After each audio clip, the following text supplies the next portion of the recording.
Hello, I am Bookface. But quite simply, I'm somebody who likes weird things. All those stories that make us curious, confused, and a little bit creeped out. So I decided that I like it so much that I should make videos about it.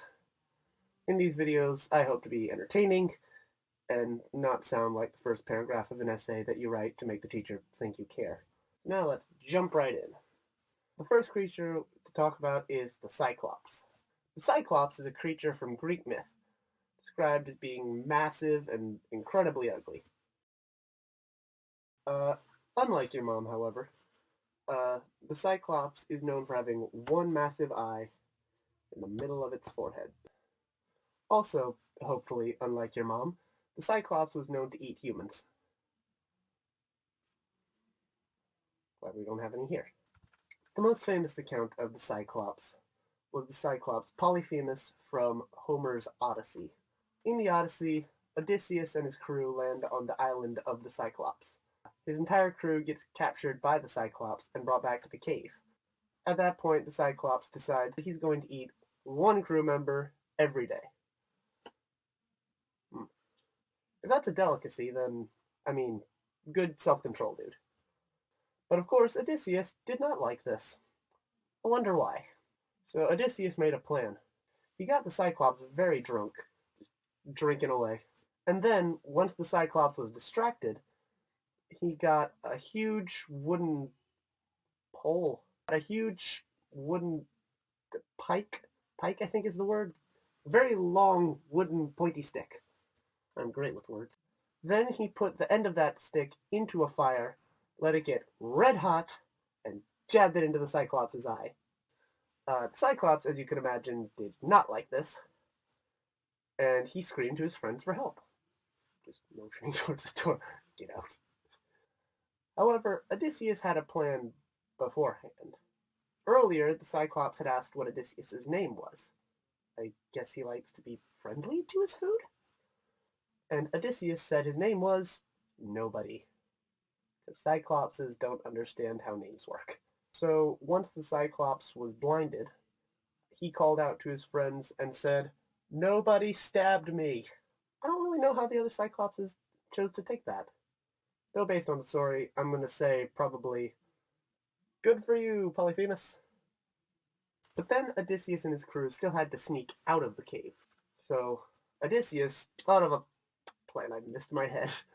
Odysseus thought of a plan. Him and all his crew members crawled underneath the Cyclops' sheep and just sort of hung there. When the Cyclops let his sheep out to graze, he didn't notice them. Sounds like a very awkward position for the men and those sheep. But yeah, happy ending. Except, of course, that Odysseus decided that he was going to be braggy, I guess. And he ended up getting his whole crew cursed to die. Spoiler alert. The next creature I want to talk about is a creature called the Blemia. The Blemia were creatures from Roman times, thought to live in the area of Namibia. They were described as large humanoid creatures that had no head, but they did have a face on their chest. That looks obscene. My face-chest movement looks very obscene.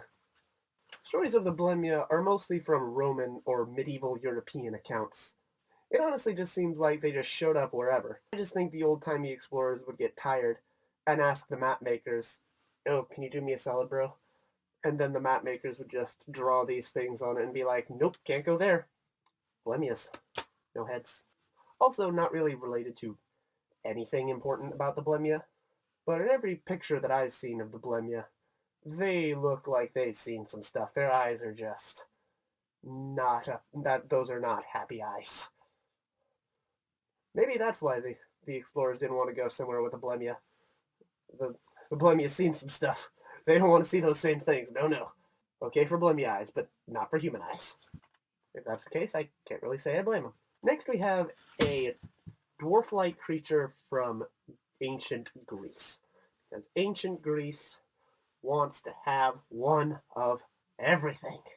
Seriously, why does Greece have so many mythological creatures? It's annoying. Anyways, this creature from Greece is called a monopod. which is a small humanoid creature with only one leg and a massive foot. The monopod were also called skyapod, which means shadow foot. This was because since they did have such a massive foot, they just sit on the back with their foot in the air and just use it as an umbrella, because that makes sense. Wait, wouldn't they get a sunburn on the bottom of their feet? That sounds horribly painful. Even though the monopod had to hop, they were supposed to be incredibly fast and agile. They're very boring creatures in terms of how they look.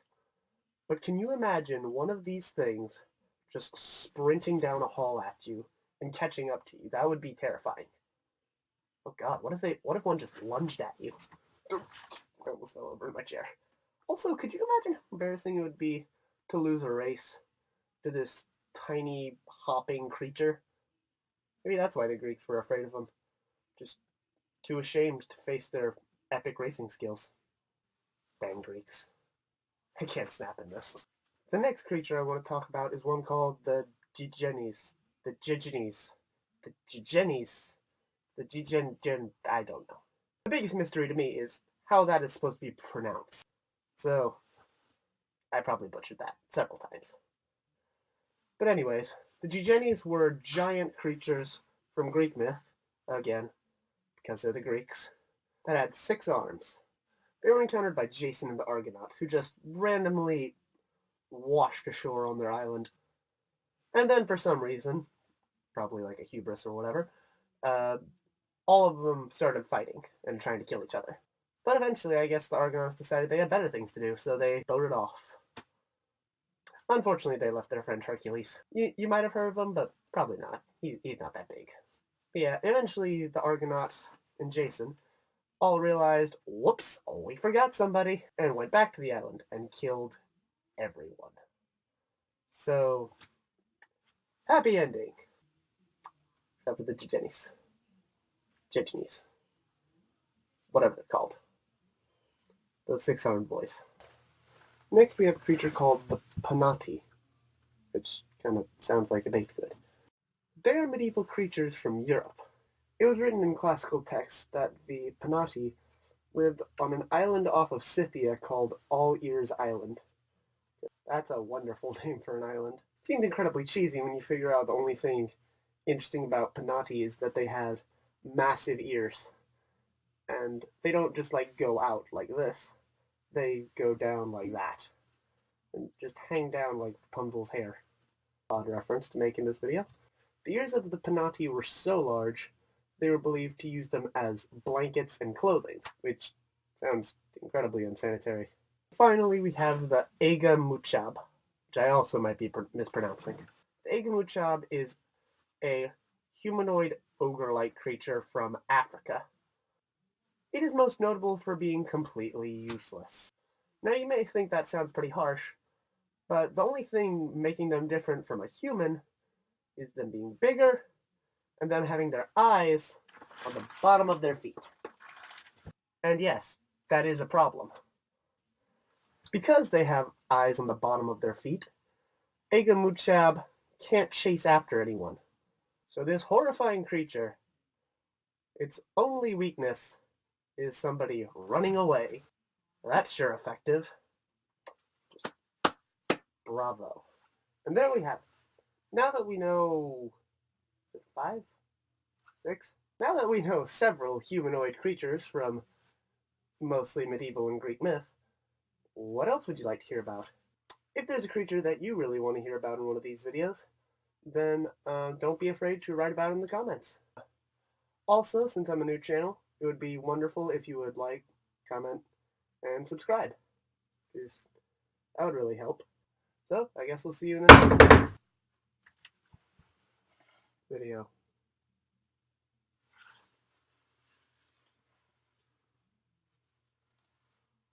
I have to go handle something.